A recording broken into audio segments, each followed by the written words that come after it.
The desperate call. The crystalline spires of Zephyria Prime gleamed like diamonds against the purple sky, their surfaces catching the light of 3 distant suns. For millennia, the Zephyrian civilization had grown in perfect harmony with their homeworld, their bodies made of living crystal that resonated with the planet's natural frequencies. They were beings of pure logic and mathematics, communicating through harmonic vibrations that created the most beautiful music the galaxy had ever known. But today, their songs had turned to screams of terror. High Chancellor Lyric stood in the central communication chamber, his translucent blue form flickering with distress patterns as emergency reports flooded in from across their 3-system territory. The Shadow Maw Syndicate had struck without warning, their massive dark ships emerging from the void like hungry predators. These were not the civilized raiders the galaxy occasionally dealt with. These were something far worse. The Shadow Maw were creatures of living darkness, beings that fed on fear and suffering. They had swept through the Outer Rim territories like a plague, leaving nothing but empty worlds and broken civilizations in their wake. Now they had set their sights on the peaceful Zephyrian Empire, drawn by the rich mineral wealth of their crystal cities and the terror they could harvest from such gentle beings. In the space above Zephyria Prime, the battle raged with desperate intensity. The Zephyrian Defense Fleet, designed more for exploration and trade than warfare, fought valiantly against impossible odds. Their ships were works of art, all flowing curves and crystalline beauty, but they shattered like glass against the brutal efficiency of Shadow Maw battle cruisers. Captain Velix watched from the bridge of the ZSS Harmony as another of his ships exploded in a shower of crystal fragments. His people were dying, and there was nothing he could do to stop it. The Shadow Maw ships were too strong, too numerous, and too ruthless. They targeted civilian transports without hesitation, herded families into cargo holds like cattle, and seemed to grow stronger with each act of cruelty they committed. The emergency message that reached the Galactic Federation Council chambers on distant Centauri Station was unlike anything they had received before. Ambassador Corin, the Zephyrian representative, materialized as a flickering hologram, his crystal form crackling with static and barely contained panic. Honorable council members, his voice resonated with harmonics of pure desperation. The Shadow Maw Syndicate has launched a full-scale invasion of our territories. 3 star systems are under siege. Our defense fleets have been scattered. Civilian populations are being harvested for the slave markets. We are facing extinction. The council chamber fell silent. The assembled representatives from dozens of species exchanged worried glances. The Shadow Maw Syndicate was a name that struck fear into even the most advanced civilizations. They were raiders on a scale never before seen, commanded by beings whose very existence seemed to violate the laws of physics and morality. Councillor Fex of the Altarian Federation stood slowly, his 6 arms spread in a gesture of helplessness. We sympathize with your plight, Ambassador Corin, but the Shadow Maw have proven resistant to all conventional tactics. Our joint fleet engagement at the Rigel Nebula resulted in the loss of 200 vessels with minimal enemy casualties. The Psi Corps attempted to establish mental contact with their leadership, added Councillor Yith, her tentacles writhing with remembered trauma. 7 of our most powerful telepaths are still in catatonic states.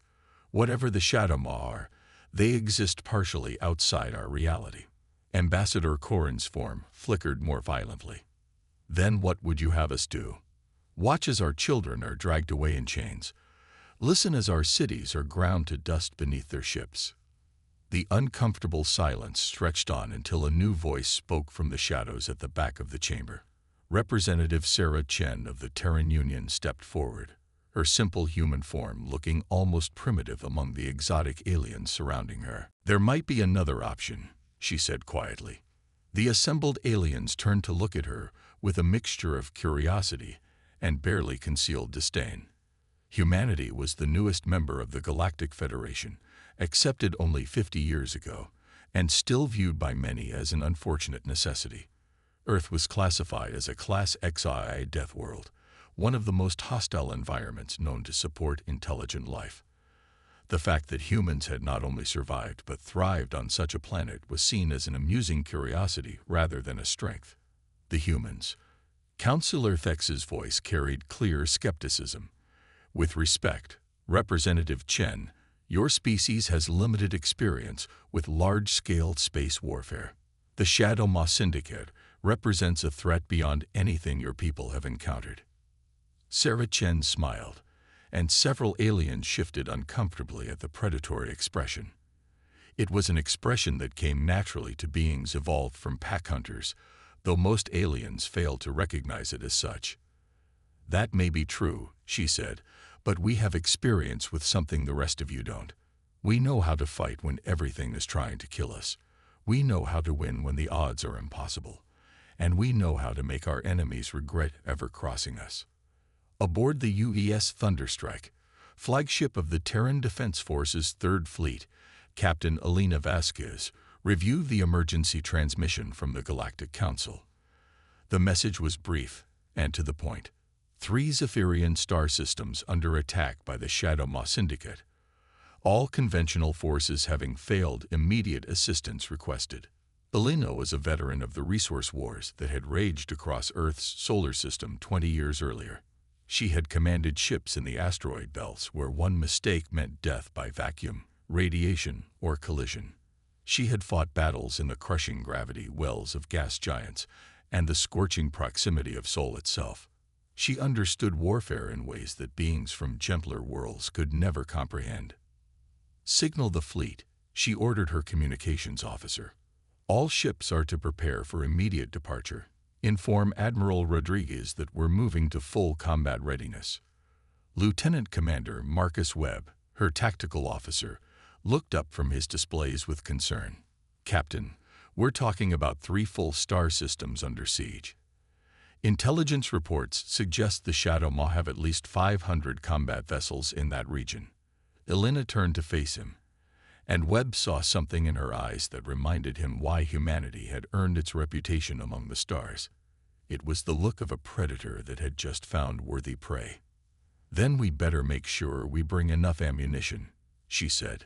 The human fleet that departed from Terra Station was unlike anything the galaxy had seen before. Where other species built their warships for elegance and efficiency, humans built theirs to survive and kill. The vessels were angular, armored, and bristling with weapon systems that seemed almost crude compared to the refined energy weapons favored by more advanced civilizations. But there was something about them that made even allied observers nervous. These were ships built by beings who had spent their entire evolutionary history fighting to survive on a world that never stopped trying to kill them. Every system had redundant backups. Every corridor could be sealed against vacuum in seconds. Every crew member was trained to function in conditions that would incapacitate most aliens. As the human fleet entered hyperspace, bound for the distant Zephyrian territories, word began to spread through the galaxy's communication networks. The Deathworlders were going to war. When Deathworlders answer the call, the hyperspace emergence alarm sounded across the bridge of the UES Thunderstrike as Captain Elena Vasquez's fleet dropped back into normal space at the edge of the Zephyria system. What they saw made even hardened human veterans pause in shock. The once beautiful system was a graveyard. Debris clouds that had once been Zephyrian vessels drifted in slow orbits around the primary star. Massive Shadow Ma battleships hung in space like cancerous growths, their dark hulls seeming to absorb light itself. Smaller raider craft swarmed between the planets like parasites, ferrying captured civilians to massive prison ships. Jesus Christ, whispered Lieutenant Commander Webb from his tactical station. How many of them are there? Sensors are reading 437 hostile contacts, reported Chief Petty Officer Liu from the scanning station. Composition ranges from destroyer-class raiders to what appears to be 3 dreadnought-class command vessels. Admiral Chen Rodriguez's voice crackled over the fleet communication channel from his flagship, the UES Indomitable. All ships, this is Admiral Rodriguez. We are looking at a force composition that outnumbers us nearly 4 to 1. By conventional military doctrine, We should request reinforcements and establish a defensive perimeter." There was a pause, and Elena could almost hear the Admiral's grim smile in his next words. However, conventional military doctrine wasn't written by Deathworlders. All ships implement Combat Protocol Omega. We're going in hard and fast. Show these bastards why you don't mess with humans. The human fleet began its advance, and immediately the differences between human and alien military philosophy became apparent.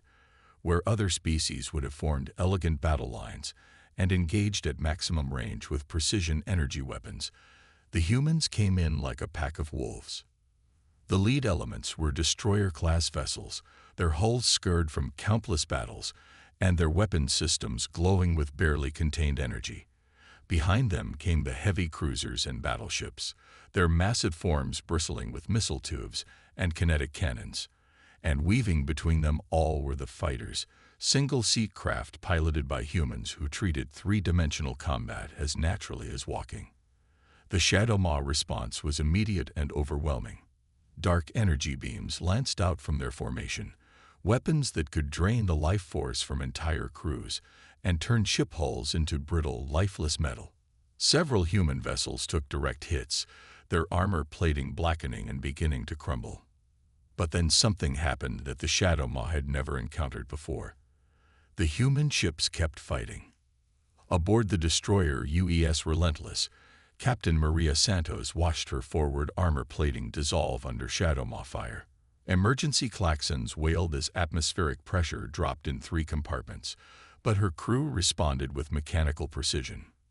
"Damage Control Team 3, seal decks 7 through 9, she ordered calmly, even as another energy beam carved through her ship's superstructure. "Reroute power from secondary systems to weapon batteries. All hands, prepare for ramming speed." The Shadow Maw had faced many species in their reign of terror across the galaxy. They had broken the will of civilizations with their fear-inducing weapons and their seemingly supernatural ability to drain the life from their enemies. But they had never faced beings who had been born into fear, who had spent their entire evolutionary history learning to fight when afraid, hurt, and dying. The human destroyers punched through the Shadow Maw screening force like bullets through paper. Their kinetic weapons, crude by galactic standards but devastatingly effective, sent tungsten slugs smashing through enemy hulls at relativistic velocities. Where Shadow Maw energy weapons tried to drain the life from human crews, they found beings whose life force had been tempered in the crucible of a world that never stopped trying to kill them. Lieutenant Commander Jake Peterson commanded the heavy cruiser UES Defiant as it carved through the enemy formation. His ship had taken massive damage, her hull breached in a dozen places, and her crew fighting fires in the engineering sections. But Peterson had grown up in the asteroid mining colonies where mechanical failure meant death, and his crew came from similar backgrounds. "Target the big one," he ordered, indicating the largest Shadow Maw dreadnought on his tactical display. "Full spread of nuclear-tipped missiles. Let's see how they like a taste of good old-fashioned human diplomacy." The missiles streaked across space, their primitive guidance systems immune to the exotic jamming techniques the Shadow Maw employed. Nuclear fire bloomed against the alien ship's hull, and for the first time, the Shadow Maw formation began to waver. But the real shock came when the human boarding pods launched. Marine Colonel Sarah Mitchell led the assault on the Shadow Maw command vessel, her powered armor suit clanking through the alien corridors with relentless purpose. Behind her came 24 of humanity's finest warriors, each one trained to fight in environments that would kill most beings in minutes. The Shadow Maw crew they encountered were creatures of living darkness, beings that existed partially in normal space and partially in dimensions that human minds couldn't fully comprehend. Their touch could freeze blood in veins and stop hearts with terror. They had broken the will of entire species with their mere presence. They had never met humans before. Colonel Mitchell's first burst of gunfire cut down 3 Shadow Maw troopers before they could react. Her neural implants, designed to help humans function in Earth's hostile environment, proved remarkably resistant to the aliens' fear-inducing auras. When one Shadow Maw warrior tried to drain her life force, He found himself facing a being whose ancestors had survived ice ages, plagues, predators, and countless natural disasters. "Booyah!" shouted Sergeant First Class Tommy Rodriguez as he planted explosive charges on the alien ship's power core. "Welcome to Earth, you ugly sons of bitches." The battle raged for 18 hours. When it finally ended, the Shadow Maw Syndicate fleet was scattered and broken. Half their vessels had been destroyed outright, their hulls cracked open like eggs and their crews dead or fleeing. The remainder were in full retreat, their commanders apparently unable to comprehend how beings from a primitive world had shattered their carefully planned invasion. High Chancellor Lyrics of the Zephyrians materialized on the bridge of the UES Thunderstrike, his crystalline form resonating with harmonics of pure amazement. Captain Vasquez, his voice carried notes of wonder that were beautiful even through the translation matrix. "We cannot express our gratitude. In 18 hours, your people accomplished what our combined fleets could not achieve in months of fighting. How is this possible?" Elena looked out at the debris field that had once been the Shadow Maw invasion fleet, then turned back to the alien diplomat with a slight smile. "High Chancellor," she said, "you have to understand something about humans. We come from a world that's been trying to kill us since the day we first stood upright. We've survived ice ages and asteroid impacts, plagues and predators, volcanic eruptions, and magnetic pole reversals. We've learned to fight when we're scared, to think when we're dying, and to never, ever give up." She gestured toward the tactical display, showing the fleeing Shadow Maw ships. "These Shadow Maw, they're used to fighting species that evolved on gentle worlds, beings who surrender when things get difficult. They've never encountered predators who hunt in packs, who see impossible odds as just another Tuesday, and who consider certain death to be a starting point for negotiations." High Chancellor Lyrics's form flickered with what might have been laughter. "Deathworlders," he said, the word carrying new meaning in his harmonic voice. We had heard the term but never understood its significance. Now we do. As the human fleet began rescue operations for the captured Zephyrian civilians, word spread through the galaxy's communication networks at the speed of light. The Shadow Maw Syndicate, terror of the Outer Rim, had been broken by a species most aliens considered primitive. The Deathworlders had arrived, and nothing would ever be the same.